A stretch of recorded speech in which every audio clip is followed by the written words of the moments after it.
परी के जादुई आईने की कहानी। परी लोक में रुचि नाम की एक परी रहती थी। उसे मेकअप करना बहुत पसंद था।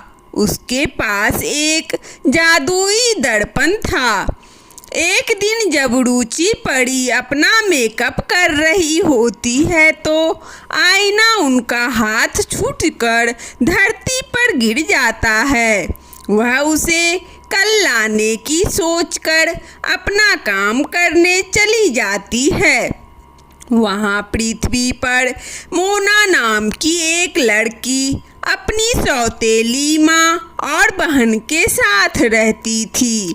मोना दिल की बहुत अच्छी और ईमानदार थी।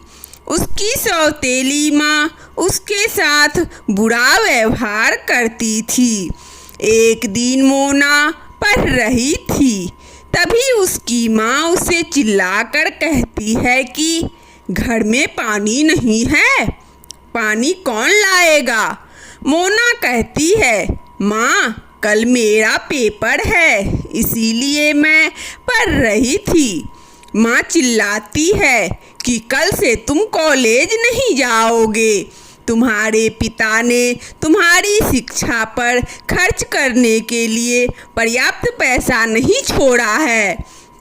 मोना कहती है, माँ मैं सब काम करूँगी लेकिन मुझे मेरी पढ़ाई मत छुड़ाना। लेकिन उसकी सौतेली माँ उसकी बात नहीं मानती है और उसे पानी लाने के लिए भेज देती है।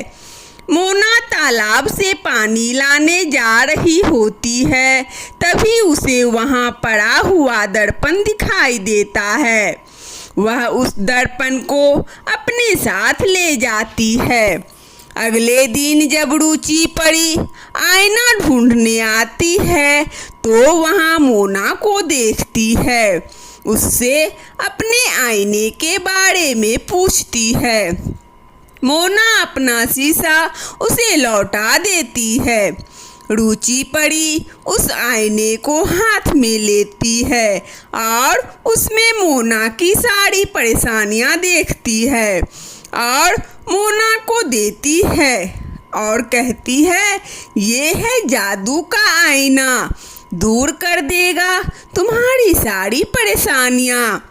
घर आने के बाद मोना सबसे पहले उस शीशे से घर मांगती है। एक घर आता है, फिर वह पढ़ने के लिए किताबें मांगती है।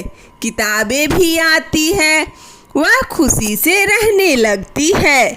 उसकी सौतेली बहन अपनी माँ के पास जाती है और कहती है, मोना को नहीं पता कि उसके पास इतने पैसे कहाँ से आए।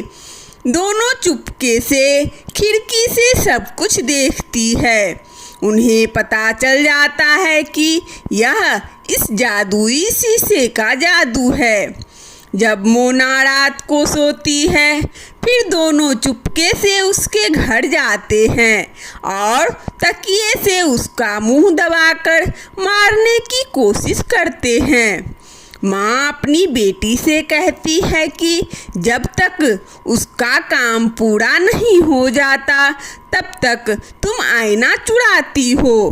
तभी रुचि परी वहाँ आती है और कहती है कि दुष्ट औरत, तुमने मोना को मारने के बारे में सोचा था, अब तुम नहीं बचोगी। रुचि परी ने दोनों को उल्टा लटका दिया।